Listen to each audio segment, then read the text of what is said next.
স্নেহা আমি তাহলে আসলাম। হ্যাঁ আচ্ছা যাও। হ্যাঁ পালি বড় পায়ে নমস্কার দি যা। এখন তোর মার কথা মনে পড়বে না, এখন তোর বউ হইছে। আমার কোনো মন্দিরে গিয়ে রেগে আই গেছে, আমি আর এবারে থাকবো না। আচ্ছা ঠিক আছে, আমি তোমার প্রণাম করছি। না ডাক ডাক বলার পর আর প্রণাম করতে হবে না, এমনিও তোর বিয়ে হয়ে গেছে, আমি তো এখন আর তোর কেউ হয় না। যা তুই তোর বউর পায়ে নমস্কার করে গেছে, আমি আর এবারে থাকবো না।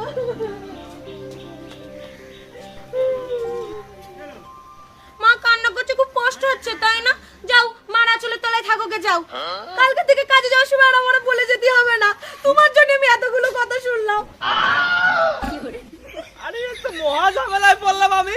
যেদিক যাচ্ছি সেদিকে শুধু কান্না করছে, মানে আমিও কান্না করি।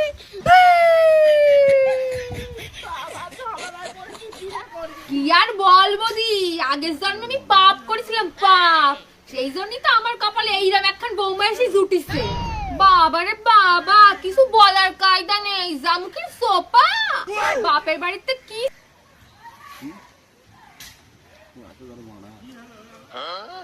বৌদি, আমার এই দুঃখের কথা, এরম বৌমা যেন আমার শত্রুর ঘরেও না যায়। বুঝলি বান্ধবী, আমার কপালে একটা রাক্ষস এসে জুটিছে, সারাদিন শুধু খ্যাট খ্যাট খ্যাট খ্যাট করে, একটা মিনিট শান্তিতে থাকার জন্য। গল্পে শুনেছিলাম না রাক্ষসী হয়, এখন রোজ তার সামনে দেখি। রাখার ইচ্ছা, তাহলে ছেলেরা বিয়ে দিছিলি কিসের জন্য? এই এক রাক্ষসের জন্য আমার জীবনটা পুরো ঝালাপালা হয়ে গেল। যত বড় মুখ না তত বড় কথা। এই তুই রাক্ষসী বললি কারে? রাক্ষসী বলবো না তো কি বলবো?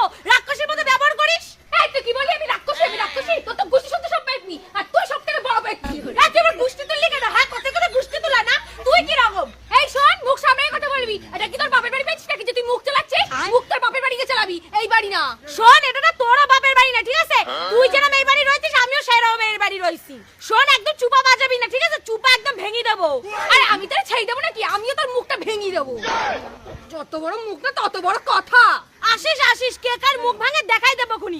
শালা রাক্ষসী কোথাকার। বাবা মুখের ভাষা দেখো, ভাষা শুনলেই বোঝা যায় কোন বংশের মেয়ে। শালা ভিখারির বাচ্চা, ভিখারি কুড়াই নিয়ে এসেছি আমি। এই তুই চুপ কর। এই তুই চুপ কর। ওই একজন বউয়ের ভেড়া, বউয়ের দুটো কথা বলার মুরত নেই না? সারাক্ষণ বসে বসে তামাশা দেখিস, তো লজ্জা করে না? ওর ভেড়া না তো আরো কিছু, সারাদিন তো ম্যা ম্যা ম্যা করে করে ঘুরে বেড়াই।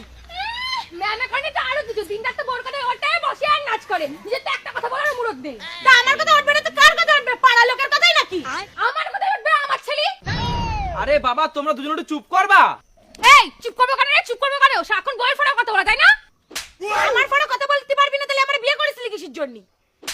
ওরে বলি রে, ও যখন কিছুই করতে পারবে না, তাকে ও বিয়ে করছে কিসের জন্য? কেন তুই তোর মারে বলিসনি আমি তোর সাথে বিয়ে করতে যাইনি? তুই আগে আমার সাথে প্রেম করতে আইছিলি। শোন, তোর বউরে বলি বাপের বাড়িতে রান্না বান্না শিখে আসতি, ঠিক আছে? এই বাড়িতে এসে কিছু করতে পারে না।